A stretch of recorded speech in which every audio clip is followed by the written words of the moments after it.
జరిగిందంతా కూడా విరూపాక్షి స్వామీజీకి చెప్పగానే ఇక మనం ఆలస్యం చేయకుండా మనం వెంటనే వెళ్ళాలమ్మా పద అని అంటూ వెంటనే అక్కడి నుండి ఇద్దరు కలిసి బయలుదేరుతూ ఉంటారు.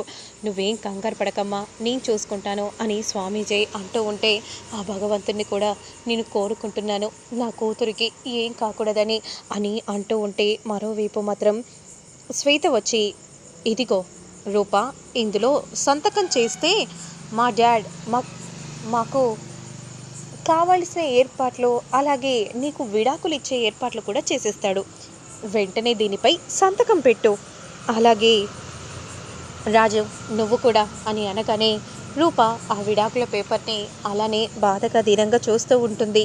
ఏం చూస్తున్నావు రాజు? త్వరగా నువ్వు ఈ విడాకుల పేపర్పై సంతకం పెడితే ప్రాసెస్ అంతా మా నాన్నగారు చూసుకుంటారు. నువ్వేం కంగారు పడకు, వెంటనే సంతకం పెట్టు. అసలే లగ్నపత్రిక మనం రాయించుకోవాలి కదా అని అంటూ ఉంటే ఇక రాజు మాత్రం అలానే చూస్తూ ఉంటాడు. ఏంటమ్మా సంతకం చేయటానికి ఇంత ఆలోచిస్తున్నావేంటి? త్వరగా సంతకం చేయి అని అంటూ ఉంటే వెంటనే రూపమెడలో ఉన్న తాళిని అలానే చూస్తూ బాధపడిపోతూ ఉంటుంది. అంటే ఆ తాళి నీ మెడలో ఉండటం వల్ల నువ్వు సంతకం పెట్టలేకపోతున్నావా అక్క? ఆ తాళిని తక్షణమే తెంపేసే అక్క, ఎందుకంటే నా కూతురు మెడలో ఉండడానికి వీల్లేదు. అసలు ఇన్నాళ్ళు నా కూతురు మెడలో ఆ తాళి ఉంది అని తెలిస్తేనే చిరాగ్గా ఉంది. నా కూతురు ఇలా ఎందుకు చేస్తుందో అర్థం కావట్లేదు. అర్థం పర్థం లేకుండా చేసి మనుషులని బాధ పెడుతుంది అని కోపంగా అంటూ ఉంటుంది. అసలు ఇలాంటి కూతుర్ని ఎందుకు కన్నానా అని అనిపిస్తుంది. నేను చెప్పిన మాటను చెవిన పెడుతుంది. అక్క, నా కూతురు మెడలో తాళి ఉండడానికి వీల్లేదు. నువ్వు వెంటనే ఆ తాళిని తెంపేసాయి అని అంటూ ఉంటే ఇక వెంటనే రూప మెడలో తాళిని విజయాంబిక తెంపడానికి వస్తూ ఉంటుంది. అమ్మ చెల్లి, నువ్వు ఇక్కడే ఉండమ్మా, నేను వెళ్తాను అని అంటూ వెంటనే స్వామీజీ అక్కడి నుండి వెళ్తూ ఉంటాడు. భగవంతుడా, ఏం కాకూడదని నేను మనస్ఫూర్తిగా నిన్ను కోరుకుంటున్నాను అని విరూపాక్షి దేవుడికి దండం పెట్టుకుంటూ ఉంటుంది. అదే సమయానికి విజయాంబిక రూపమెడలో తాళిని తప్పబోతూ ఉన్న సమయంలో ఆపండి అని అంటూ స్వామీజీ రాగానే అందరూ కూడా స్వామీజీని షాకింగ్గా చూస్తూ ఉంటారు. ఈయనేంటి ఇలా వచ్చారు అని విజయాంబిక అనుకుంటూ ఉండగా బావగారు మీరా అనే విధంగా అనగానే వెంటనే అవును బావగారు నేనే అనే విధంగా అంటూ వస్తూ ఉంటాడు. ఈయన స్వామీజీ కదా, ఇక్కడికి ఎందుకు వచ్చారు అని రూప మనసులో అనుకుంటూ ఉంటే బావగారు అని అనగానే ఇక రూప అలానే స్వామీజీని చూస్తూ ఉంటుంది. బావగారు మీరు ఇలా అనే విధంగా అంటూ ఉంటే స్వామీజీ వచ్చి వెంటనే విజయాంబిక చేయిని గట్టిగా పట్టుకొని చెంప పగల కొట్టగానే అందరూ షాకింగ్గా చూస్తూ ఉంటారు. బావగారు అని అనగానే ఏంటి బావగారు ఏంటి, దీన్ని ఇప్పుడు కాదు కొట్టేది, అప్పుడు ఎప్పుడో కొట్టి ఉంటే ఇది ఒక దారిలో పడి ఉండేదేమో, ఇప్పుడు ఇది ఎలా చేస్తుంది?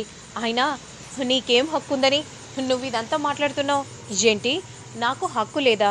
నేను నీ మొగుడిని, అలాగే అదిగో రూపకి మేనమామను, దీపక్కి తండ్రిని, మందారానికి మావయ్యనవుతాను, దోవకు బావనవుతాను అనే విధంగా అనగానే ఒక్కసారిగా అందరూ షాకింగ్గా చూస్తూ ఉండిపోతారు.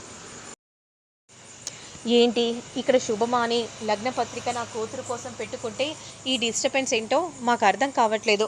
అయినా మీరు రాష్ట్రాన్ని ఏలేవారు కదా, మీ టైంని వృధా చేసినందుకు కాస్త నన్ను క్షమించండి.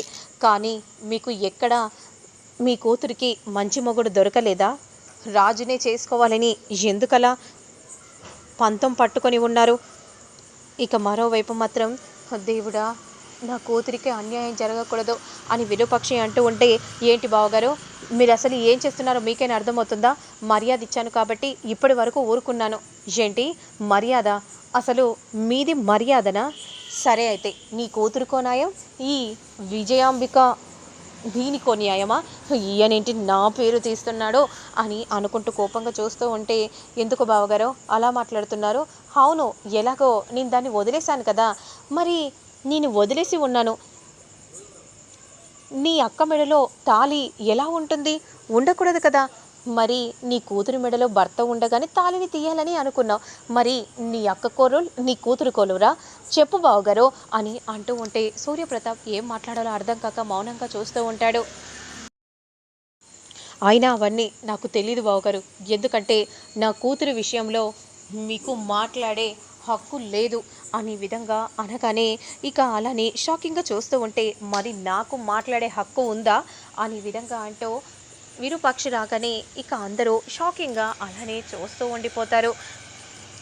అప్పుడు సూర్యప్రతాప్ మాత్రం అలానే షాకింగ్గా విరూపాక్షిని చూస్తూ ఉంటారు. ఈవిడేంటి ఇలా వస్తుంది అనే విధంగా రూప మనసులో అనుకుంటూ షాకింగ్గా చూస్తూ ఉంటే ఇక విరూపాక్షి మాత్రం అమ్మోరి తల్లిలా అందరికీ కనిపిస్తుంది. ఇదేంటి ఈవిడ ఎవరై ఉంటారు అని అనుకుంటూ షాకింగ్గా చూస్తూ ఉంటే అప్పలనాయుడు మాత్రం చాలా సంతోషపడిపోతూ ఉంటారు. నువ్వెందుకు వచ్చావు? ఇక్కడి నుండి వెళ్ళిపో. నీకు ఏ హక్కు లేదు. వెళ్తావా లేదా? నాకెందుకు లేదండి, నాకు మాట్లాడే హక్కు ఉంది. నేను ఖచ్చితంగా మాట్లాడి తీరుతాను. ఎందుకు ఇలా మాట్లాడుతుంది? అసలు ఏంటి, ఏం జరుగుతుంది అని రూప మనసులో అనుకుంటూ చూస్తూ ఉంటే అసలు ఎవరు నాన్న మనకు దగ్గర సంబంధురాలురా అని ఈ విధంగా అనగానే అసలు ఇక్కడ ఏం జరుగుతుంది? ఒకరిపై ఒకరు వచ్చి ఏదేదో చెప్తున్నారు. నా కూతురి ఎంగేజ్మెంట్ పెట్టుకోవాలని అనుకున్నాం. ఏదో చిన్న డిస్టర్బెన్స్ వల్ల అలా జరగలేదు. ఇప్పుడు లగ్న పత్రిక రాసుకుంటుంటే మళ్ళీ ఈ డిస్టర్బెన్స్ ఏంటో నాకేం అర్థం కావట్లేదు. అసలు మీరేం సీఎమో నాకు అర్థం కావట్లేదు. నీ కూతురిని సరైన దారిలో పెట్టలేకపోతున్నారో ఇక రాష్ట్రాన్ని మీరేం పెడతారో అనే విధంగా అనగానే ఇక ఒక్కసారిగా షాకింగ్గా చూస్తూ ఉంటారు. మీరెవరో నాకు తెలీదు కానీ ఆంటీ, మీకు సంబంధం లేని విషయం ఏంటి? సంబంధం లేని విషయం అని అంటున్నా, సంబంధం ఉంటుంది, ఉండి తీరుతుంది. ఎందుకంటే తను నా కూతురు కాబట్టి అనే విధంగా అనగానే వెంటనే రూప ఒక్కసారిగా షాక్ అయిపోతుంది. అమ్మ అనే విధంగా అంటూ అలా చూస్తూ ఉంటే నేనే అమ్మ, మీ అమ్మని అని అనగానే ఏంటి అంటే రూప తల్లి ఈవిడ అని రేణుక అనుకుంటూ ఉంటే అమ్మా అనే విధంగా అంటూ నోరారా పిలవగానే ఇక కళ్ళలో కన్నీరు విరూపాక్షిలో మొదలవుతుంది.